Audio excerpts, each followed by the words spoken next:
Hi friends, ಇವತ್ತು ನಾನು ಕಡಿಮೆ ಸಾಮಗ್ರಿಗಳನ್ನ ಉಪಯೋಗಿಸ್ಕೊಂಡು ಎಗ್ ಫ್ರೈಡ್ ರೈಸ್ ಹೇಗೆ ಮಾಡ್ಕೊಳ್ಳೋದು ಅಂತ ತೋರಿಸ್ತಾ ಇದ್ದೀನಿ. ಇಲ್ಲಿ ನಾನು 2 ಕ್ಯಾರೆಟು, 10 ಬೀನ್ಸು, 4 ಮೊಟ್ಟೆ ಮತ್ತು ಸ್ವಲ್ಪ ಕರಿಬೇವಿನ ಸೊಪ್ಪು ತೊಗೊಂಡಿದ್ದೀನಿ ಮತ್ತು 1 ಪಾವಿನಷ್ಟು ಅನ್ನ ಮಾಡಿಟ್ಕೊಂಡಿದ್ದೀನಿ.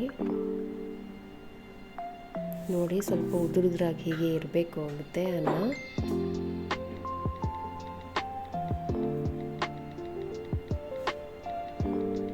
ಈಗ ಒಂದು ಬಾಣಲಿಗೆ 2 ಟೇಬಲ್ ಸ್ಪೂನ್ ಅಷ್ಟು ಎಣ್ಣೆ ತೊಗೊತಾ ಇದ್ದೀನಿ.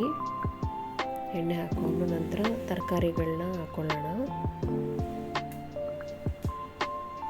ಹಾಕ್ಕೊಂಡು ಕರಿಬೇವು ಕೂಡ ಸೇರಿಸ್ಕೊಳ್ಳೋಣ. ಈಗ ಇದನ್ನೆಲ್ಲ ಚೆನ್ನಾಗಿ ಮಿಕ್ಸ್ ಮಾಡ್ಕೊಳ್ಳೋಣ.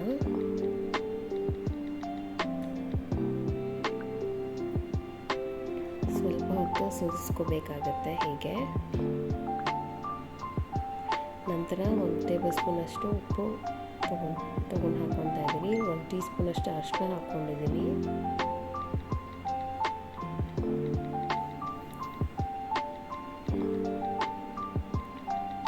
ಒಂದು ಟೀ ಸ್ಪೂನ್ ಅಷ್ಟು ಖಾರದ ಪುಡಿ ತೊಗೊಂಡಿದ್ದೀನಿ.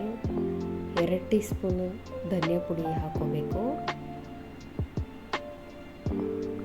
ನಂತರ 1 ಟೀ ಸ್ಪೂನ್ ಅಷ್ಟು ಗರಂ ಮಸಾಲ ತೊಗೊಂಡಿದ್ದೀನಿ. ಈ ಸಮಯದಲ್ಲಿ ಶುಂಠಿ ಬೆಳ್ಳುಳ್ಳಿ ಪೇಸ್ಟ್ನ ಸಹ ಸೇರಿಸ್ಕೋಬೋದು. ನಾನಿಲ್ಲಿ ತೋರಿಸಿಲ್ಲ ಅದನ್ನು. ಈಗ ಎಲ್ಲದನ್ನು ಚೆನ್ನಾಗಿ ಸೇರಿಸ್ಕೋಬೇಕಾಗತ್ತೆ. ನಂತರ ಹೊಡೆದಿರುವಂಥ 4 ಮೊಟ್ಟೆನ ತೊಗೊಂಡಿದ್ದೀನಿ. ಇದನ್ನು ಸಹ ಸೇರಿಸ್ಕೊಳ್ಳೋಣ. ಈಗ ನಾವು ಲೋ ಫ್ಲೇಮಲ್ಲೇ ಇದನ್ನು ಚೆನ್ನಾಗಿ ಮಿಕ್ಸ್ ಮಾಡ್ಕೋಬೇಕಾಗತ್ತೆ. ಮಸಾಲೆ ಎಲ್ಲ ಚೆನ್ನಾಗಿ ಸೇರಬೇಕು ಮೊಟ್ಟೆ ಜೊತೆಲಿ.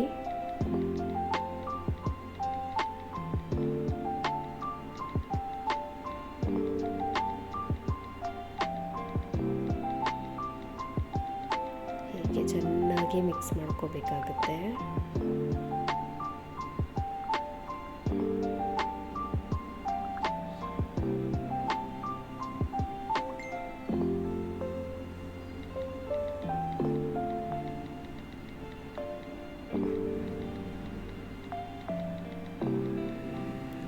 ಚೆನ್ನಾಗಿ ಮಿಕ್ಸ್ ಮಾಡ್ಕೊಂಡಿಲ್ಲ ಅಂದರೆ ತಳ ಹಿಡ್ಕೊಳ್ಳೋ ಚಾನ್ಸಸ್ ಇರುತ್ತೆ. ಮತ್ತು ಅದ್ರ ಜೊತೆಗೆ ಸ್ವಲ್ಪ ಪೆಪ್ಪರ್ ಪೌಡ್ರ್ ಕೂಡ ಸೇರಿಸ್ಕೊಂಡಿದ್ದೀನಿ. ನೋಡಿ, ಹೀಗೆ ಆಗಬೇಕು.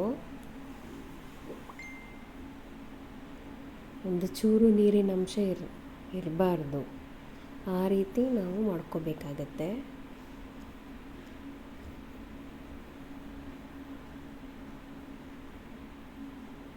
ನೋಡಿ, ಯಾವುದೇ ಥರ ಫುಡ್ ಕಲರು ಏನು ಕೂಡ ಹಾಕಿಲ್ಲ ಇದಕ್ಕೆ.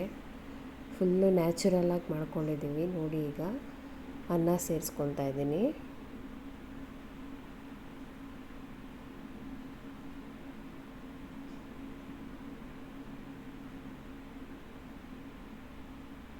ಅನ್ನ ಸೇರಿಸ್ಕೊಂಡು ಚೆನ್ನಾಗಿ ಮಿಕ್ಸ್ ಮಾಡ್ಕೋಬೇಕಾಗತ್ತೆ. ಮಿಕ್ಸ್ ಮಾಡಿಕೊಂಡ್ರೆ ಹೀಗೆ ಈ ರೀತಿ ಆಗಿರುತ್ತೆ ಫ್ರೈಡ್ ರೈಸ್. ಆದಷ್ಟು ನಿಮ್ಮ ಸ್ನೇಹಿತರ ಜೊತೆಗೆ, ಫ್ಯಾಮಿಲಿ ಜೊತೆಗೆ ಎಲ್ಲರಿಗೂ ಶೇರ್ ಮಾಡಿ. Thank you.